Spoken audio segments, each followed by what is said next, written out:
Hey everybody, this is RaikouRider, and welcome to the final chapter of Let's Play Final Fantasy. This chapter is pretty short, it's only one dungeon, but boy, is it a doozy of a dungeon. And we're back at the Temple of Fiends.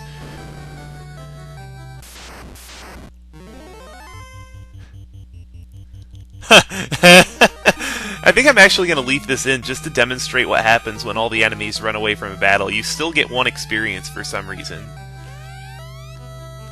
And the Sky Warriors that turned into bats can now speak because the 4 orbs have been lit.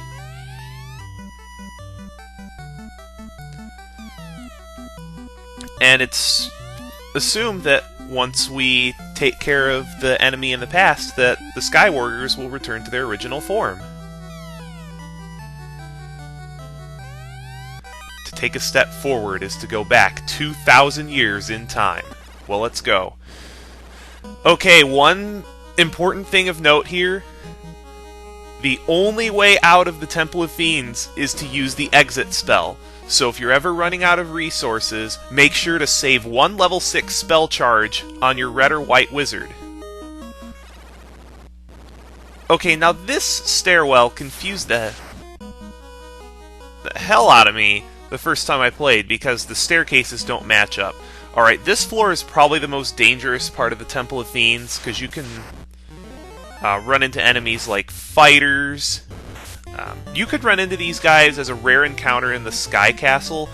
They cast things like Cure 4, Wall, just defensive spells that make other enemies in the encounter extremely hard to kill. But up here you can run into things like large groups of sorcerers, large groups of enemies from the Ice Cave like Frost Wolves, Frost Giants. You can run into gas dragons here, up to 4 of them actually, and that's probably the most dangerous regular encounter in the game. Wormek doesn't count because he's basically a boss. But yeah, you can run into groups of 4 gas dragons here, and even if you have ribbons, they can still kill your party. And most of the battles in the Temple of Fiends you cannot run from.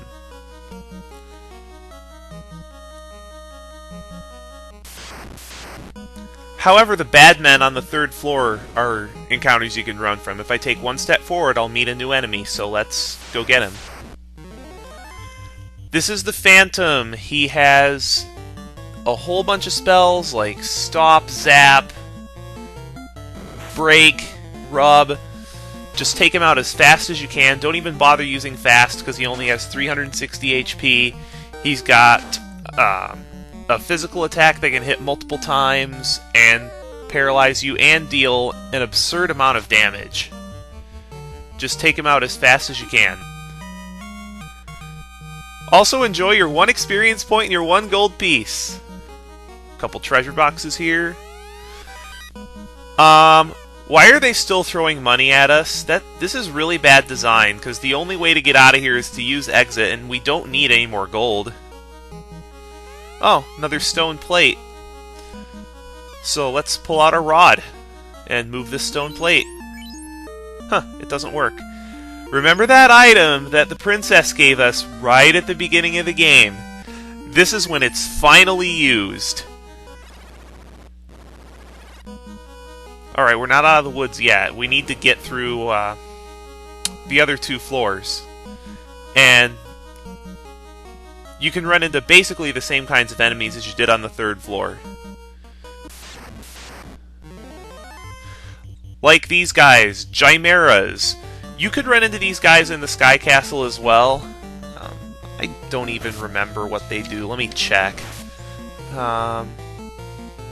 They have Cremate and they have Poison Gas, which deals all kinds of damage to your party. They're weak to ice if anybody cares. But your physical attacks are just so powerful at this point that you can one-shot just about anything.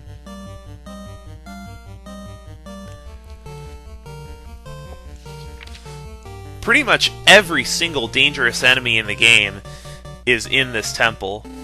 And the enemies are... they're, for the most part, grouped by location in which you can meet them. Although the second and third floors are easily the worst.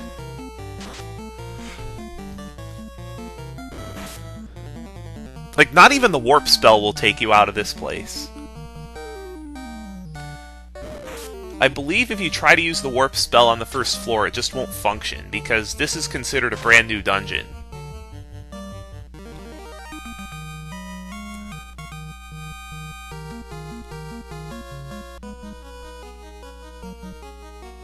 And not to mention the layout of this place, because of the way the staircases are placed, is a bit confusing. I don't understand why they couldn't keep it consistent. Like this really threw me off when I was playing the game the first couple times.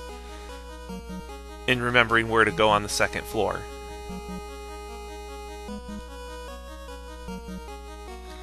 Just about there.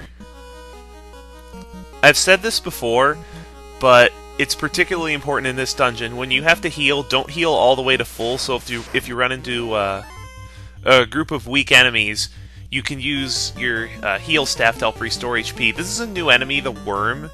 You can only encounter them in the past Temple of Fiends. They're vanilla enemies, immune to QAKE, and they give a lot of experience despite being not that tough. Matter of fact, I believe a group of 4 of those guys is the encounter that gives you the most amount of experience in the game, aside from Warmac. This is the Earth floor. You're going to run into a ton of enemies from the Earth Cave. All the rest of the floors of this are elemental floors, so to speak.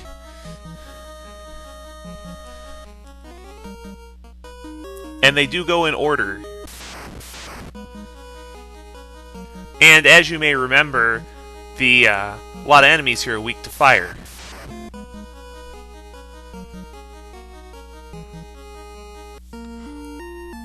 Now if I take one more step south, I'm going to run into Lich again, so I've got to do some healing first. Okay, now the reason why I healed up to full HP, like I said, is we're going to have to fight Lich again. But it's just Lich. No, he's learned some new tricks. He has a high probability of casting NUKE in the first round. So don't even bother casting fast, just go all out and try to kill him before his first turn comes up. My Black Wizard won't be able to do enough damage, and... oh, wow! Oh, wow, he didn't cast NUKE? Man, I got really lucky. NUKE can do over 300 damage to your entire group. And if it kills a party member, especially someone who has the life spell, it can wind up killing your run and you'll have to use exit and start all over.